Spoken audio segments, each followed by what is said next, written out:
Hello friends, welcome to my YouTube channel. आप लोगों का स्वागत है। हम जो चैप्टर कर रहे हैं उसका नाम है विद्युत चुम्बकीय प्रेरण। उसमें कुछ टॉपिक्स हम कर चुके हैं और चैप्टर लगभग अंत की तरफ चल रहा है, बहुत ज्यादा क्लोज है, तो बहुत ज्यादा टॉपिक नहीं बचे हुए हैं। लगातार काम करते रहिए। इस महामारी के सीजन में केवल आपको ऑनलाइन का ही भरोसा रखना चाहिए। कोई समस्या आती है, मैंने आपको बताया, मेरी वीडियो के कमेंट बॉक्स में लिखें। व्हाट्सएप का नंबर मैंने आपको दे रखा है, साथ में आप कॉल भी कर सकते हैं। चलिए नेक्स्ट टॉपिक पे चलते हैं, लेकिन नेक्स्ट टॉपिक पर चलने से पहले चैनल को सब्सक्राइब करें, वीडियो को लाइक करें, शेयर करें और बेल आइकन को जरूर दबाएं, जिससे कि नई वीडियो की नोटिफिकेशन आपको मिल जाए। चलिए हम नेक्स्ट टॉपिक पे चलते हैं। पहले जो हमने बात की थी वो बात की थी फ्लेमिंग के बाएं हाथ के नियम से। अब हम बात करते हैं फ्लेमिंग के दाएं हाथ के नियम की बात हम करते हैं। फ्लेमिंग के दाएं हाथ का नियम। फ्लेमिंग के दाएं हाथ का नियम भी कुछ उसी प्रकार से है जैसे कि हमारा बाएं हाथ का रूल था। क्या था बाएं हाथ के रूल में? हमने इस तरीके से किया था। ये था FBI यानी बल, चुंबकीय क्षेत्र और धारा। इसके अंदर क्या करते हैं? इसके अंदर ये चुंबकीय क्षेत्र होगा, ये प्रेरित धारा की दिशा होगी, ये होगी चालक की गति यानी MBI। ये धारा ये वो धारा नहीं है जो कि किसी बैटरी द्वारा बहती है। ये वो धारा है जो कि विद्युत चुम्बकीय प्रेरण के कारण उत्पन्न होती है, जिसको हम प्रेरित धारा कहते हैं। तो ये हो गई मोशन यानी कि गति, चालक की गति, M कह सकते हैं। ये चुम्बकीय क्षेत्र है, ये है प्रेरित धारा यानी I, आप कह सकते हैं MBI। In right hand thumb यानी अंगूठा बताएगा चालक की गति यानी M।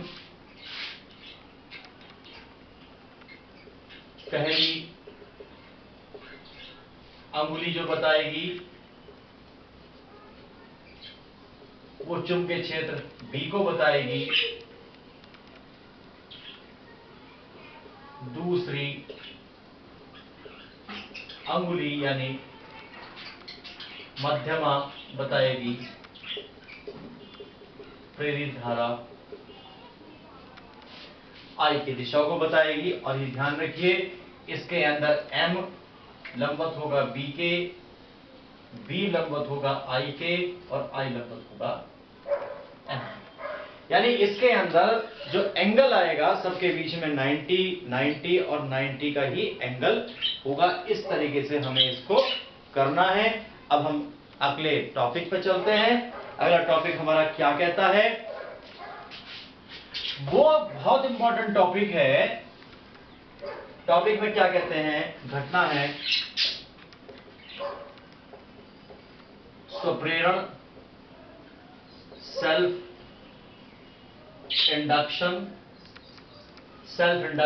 स्वप्रेरण। घटनाएं जो भी हम बात कर रहे हैं वो विद्युत चुम्बकीय प्रेरण की घटनाओं की ही बारे में बात कर रहे हैं। लेकिन किस तरीके से विद्युत चुम्बकीय फैराडे ने जो एक्सपेरिमेंट बताया था उसमें क्या बताया था? उसमें यह बताया था कि जब कोई कुंडली या चुंबक परस्पर गति करती है, चाहे दोनों गति करें, चुंबक गति करे या कुंडली गति करे, गति होना आवश्यक है। तो क्या होगा? उसमें से कुंडली में से गुजरने वाली चुंबकीय बल रेखाओं की संख्या में परिवर्तन यानी चुंबकीय फ्लक्स में परिवर्तन होने के कारण एक प्रकार का विद्युत वाहक बल उत्पन्न हो जाता है, जिसे हम प्रेरित विद्युत वाहक बल कहते हैं। अगर सर्किट क्लोज है, बंद है, तो क्या होगा? तो धारा बहेगी जिसका नाम होगा प्रेरित धारा। लेकिन प्रैक्टिकली अगर हम देखें ये बात हमारे लिए संभव नहीं है। तो क्या चीज संभव है? देखिए, हमने यहां एक कुंडली ली, तार की कुंडली ली, जिसमें कुछ फेरे दे रखे हैं। इसके अंदर एक सेल या बैटरी का इस्तेमाल किया, इसमें एक धारा नियंत्रक लगाया। धारा नियंत्रक लगाने के बाद में यहां एक कुंजी लगाई, इसको RH कहते हैं, और यहां से हमने इसको जोड़ दिया। तो क्या होगा? होगा ये कि धारा इसके अंदर इस प्रकार से बहनी स्टार्ट हो जाएगी। तो हमने क्या किया, इसको किया हमने धारा बढ़ते हुए क्रम में, यानी धारा को बढ़ते हुए क्रम का मतलब क्या है कि 2-3 कंडीशन पॉसिबल हो सकती हैं कि धारा को 0 से लेकर के किसी वैल्यू तक बढ़ाया जाए, या धारा को एक मान से दूसरे मान तक परिवर्तन किया जाए, चाहे वो घटाने के रूप में हो या बढ़ाने के रूप में। कुल मिलाकर के क्या करना है, क्योंकि आपको पता है कि चुंबकीय क्षेत्र धारा के मान पर डिपेंड करता है। जब धारा का मान बढ़ता है तो चुंबकीय क्षेत्र बढ़ता है, धारा का मान घटता है तो चुंबकीय क्षेत्र घटता है, और जब चुंबकीय क्षेत्र के मान में परिवर्तन होगा तो क्या होगा, चुंबकीय फ्लक्स रेखाओं की संख्या में भी परिवर्तन होगा। तो हमने इसमें धारा का बढ़ता हुआ क्रम लिया है। तो लेंज के नियम के अनुसार क्या कहते हैं कि धारा, जो प्रेरित धारा उत्पन्न होती है उसकी दिशा हमेशा उस कारण का विरोध करती है जिसकी वजह से वो उत्पन्न हुई है। तो क्या कारण है, धारा का बढ़ना है, धारा इस दिशा में चल रही है, तो परिवर्तन का विरोध करने के लिए धारा पहले की अपोजिट डायरेक्शन में होगी, ये हो जाएगी ये आपकी प्रेरित धारा इस डायरेक्शन में। अब दूसरे चित्र के अंदर जो हमने कंसीडर किया है,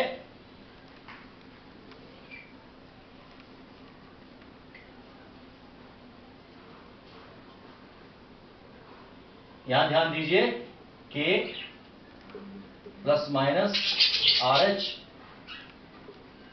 धारा का घटता क्रम। देखिए, धारा घटे या बढ़े, बैटरी द्वारा चलने वाली धारा केवल एक ही डायरेक्शन में होगी।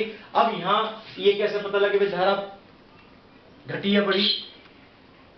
जो प्रतिरोध का मान होता है धारा नियंत्रण, एक तरीके से उसका नाम होता है परिवर्ती प्रतिरोध। जब प्रतिरोध कम होगा धारा का मान बढ़ेगा, प्रतिरोध ज्यादा होगा धारा का मान घटेगा।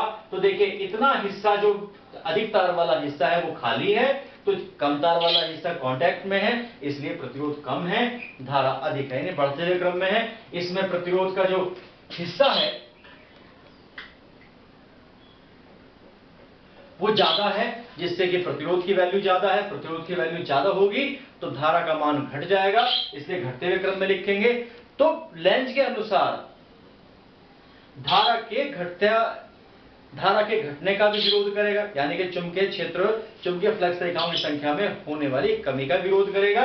इसलिए प्रेरित धारा की दिशा पहले के विपरीत होगी, ये होगी प्रेरित धारा।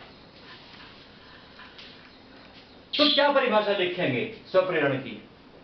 स्वप्रेरण विद्युत चुंबकीय प्रेरण की वो घटना है जिसमें किसी कुंडली में धारा के मान को, जब धारा को प्रवाहित किया जाता है, धारा के मान में परिवर्तन किया जाता है, या धारा के मान को बंद किया जाता है, या धारा को बंद किया जाता है, तो उसमें एक प्रेरित विद्युत वाहक बल और प्रेरित धारा उत्पन्न हो जाती है, जो उस कारण का विरोध करती है जिसके कारण वह उत्पन्न होती है। तो परिभाषा आप लिखिए, मैं आपको परिभाषा बता रहा हूं, देखिए।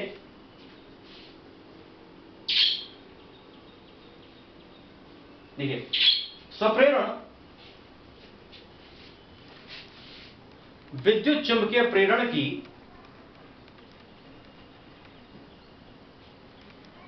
वह घटना है जिसमें किसी कुंडली में धारा को प्रारंभ करने पर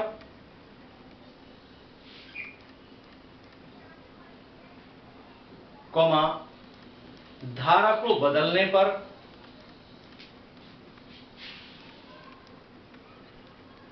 अथवा धारा को बंद करने पर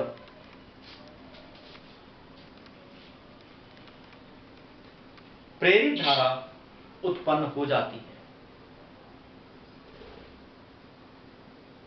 पूर्णिराम, प्रेरित धारा सदैव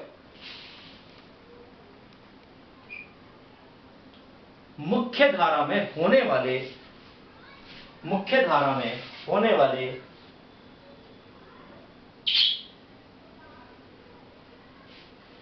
परिवर्तन का विरोध करती है।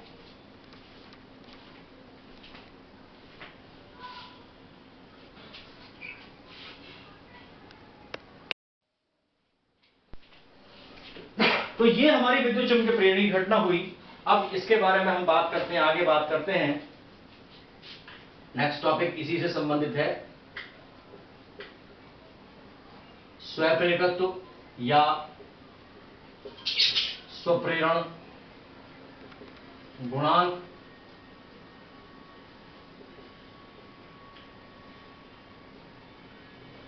सेल्फ इंडक्टेंस और coefficient of self induction. Self क्यों कहा, स्व का इस्तेमाल क्यों किया? स्व का इस्तेमाल इसलिए किया क्योंकि हमने जो कुंडली का इस्तेमाल किया है वो एक ही कुंडली है, तो उसी के अंदर, एक ही कुंडली के अंदर धारा परिवर्तित होती है, धारा बहती है, धारा बंद होती है। इसलिए घटना जो होगी वो केवल एक ही कुंडली में होगी, यानी स्वयं में प्रेरित हो जाना। तो इसलिए नाम इस्तेमाल किया गया है स्वप्रेरण। लिखिए,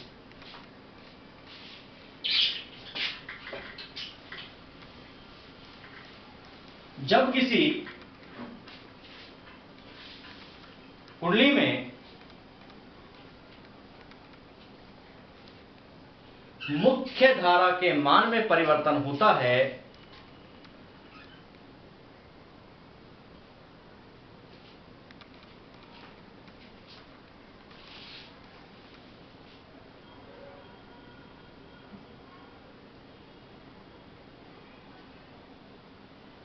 तो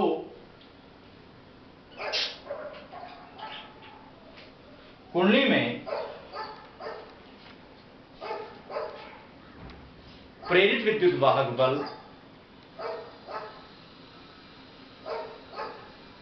तथा प्रेरित धारा उत्पन्न हो जाती है।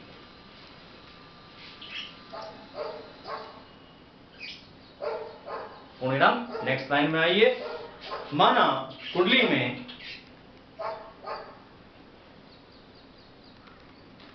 स्मॉल आई का मतलब छोटा आई, स्मॉल आई धारा प्रवाहित हो रही है,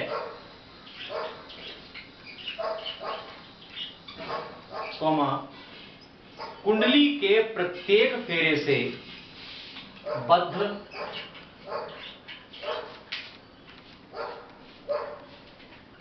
चुंबकीय फ्लक्स फाई है,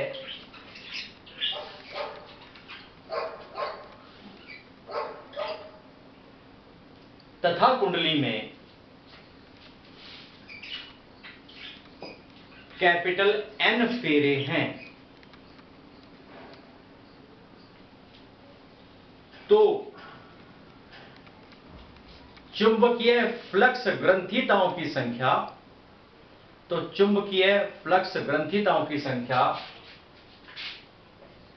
N फाई, और ब्रैकेट में लिख सकते हैं अगर इंग्लिश जाना चाहें, नंबर ऑफ लिंकेजेस यानी कड़ियां। फ्लक्स ग्रंथिताओं की संख्या N फाई, उसमें प्रवाहित धारा स्मॉल आई के समानुपाती होती है। अब देखिए इसको, तो N फाई समानुपाती हो गई आई। एक नियतांक का इस्तेमाल करते हैं जिसे कहते हैं L, और यहां पर L बराबर होगा N फाई बाई आई। इसको पहली समीकरण भी कंसीडर कर सकते हैं। अगर हम कहते हैं कि यदि I बराबर 1 तो L बराबर होगा n। तो हमें L की परिभाषा लेके चलनी है इसमें। हालांकि स्वप्रेरण गुणांक को, इसको हम क्या कहते हैं, L को कहते हैं स्वप्रेरण गुणांक या स्वप्रेरकत्व कहते हैं। नोट करिए और परिभाषा लिखिए। लिखिए, यदि किसी कुंडली में एकांक धारा प्रवाहित हो रही हो, एकांक धारा प्रवाहित हो रही हो,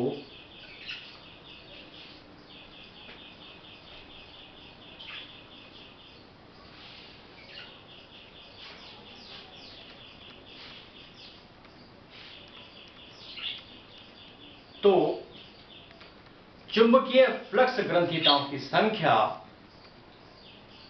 तो चुंबकीय फ्लक्स ग्रंथिताओं की संख्या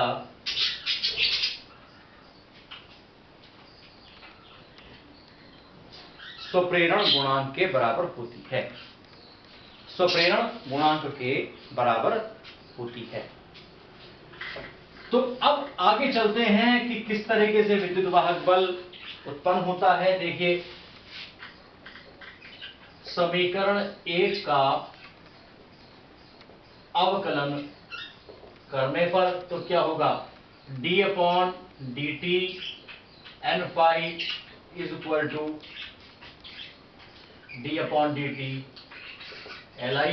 देखिए, नंबर ऑफ टर्म्स चेंज नहीं होते हैं, तो n बाहर निकाला, d phi ओवर dt कर लिया, L बाहर निकाला, di ओवर dt कर लिया, साथ में माइनस का इस्तेमाल किया दोनों जगह, d phi over dt is equal to minus L di over dt। चूंकि फैराडे का जो नियम है, विद्युत चुंबकीय प्रेरण के नियम है, उसके आधार पर कहते हैं कि minus n d phi over dt होता है E, इसे कहते हैं प्रेरित विद्युत वाहक बल। तो इसलिए E बराबर होगा minus n di over dt। Note करिए,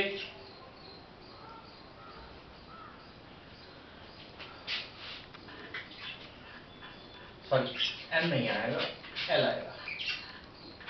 तो L बराबर क्या होगा, minus E upon D I over T T, ये हमारा आएगा। इसकी हम मात्रक की बात कर लेते हैं। मात्रक क्या आएगा, देखिए मात्रक क्या आएगा, इसका होगा एम्पियर प्रति सेकंड, तो होगा वोल्ट एम्पियर प्रति, वोल्ट सेकंड प्रति एम्पियर। और इसे हम क्या कहते हैं, इसे हम कहते हैं या कहते हैं हेनरी एक्स के नाम से जानते हैं। तो अब हम परिभाषा भी लेके चलेंगे, एक हेनरी की परिभाषा, तो इसको नोट करिए, एक हेनरी की परिभाषा।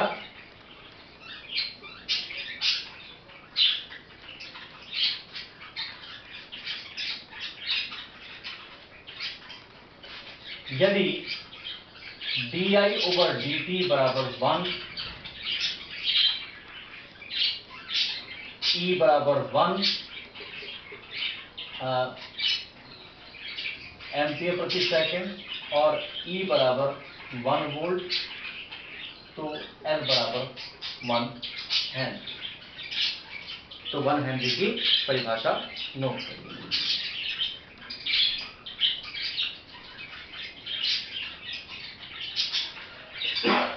लिखिए, यदि किसी कुंडली में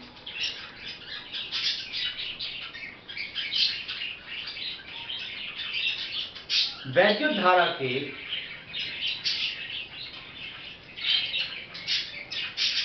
एक एम्पियर प्रति सेकंड की दर से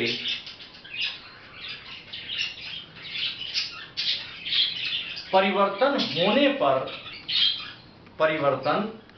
होने पर उसमें 1 वोल्ट का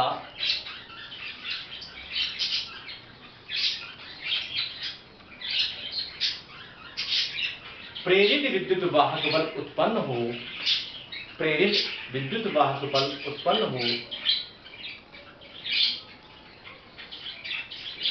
तो उस कुंडली का प्रेरण गुणांक 1 हेनरी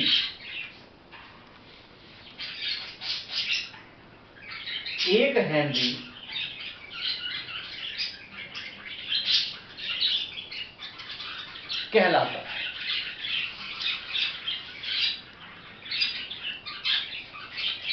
ठीक है, तो ये हमारी इस तरीके से 1 हेनरी की परिभाषा हुई। तो आज हमने जो टॉपिक लिया वो केवल एक टॉपिक है, क्योंकि टॉपिक थोड़े से समझाने वाले हैं, तो इसलिए बहुत ज्यादा टॉपिक्स नहीं हो सकते हैं।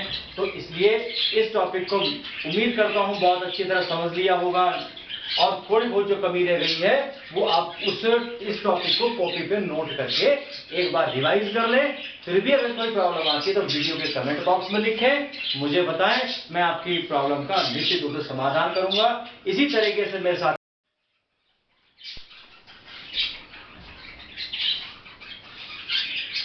साथ बने रहिए। वीडियो को स्टार्टिंग से लेकर के एंड तक जरूर देखें, जिससे समस्या का निवारण हो। कोई समस्या आती है वीडियो के कमेंट बॉक्स में लिखें। नेक्स्ट टॉपिक को नेक्स्ट वीडियो में लेंगे, तब तक कार्य करते रहिए, रिवीजन करते रहिए। नेक्स्ट वीडियो मिलेंगे। Thank you for watching.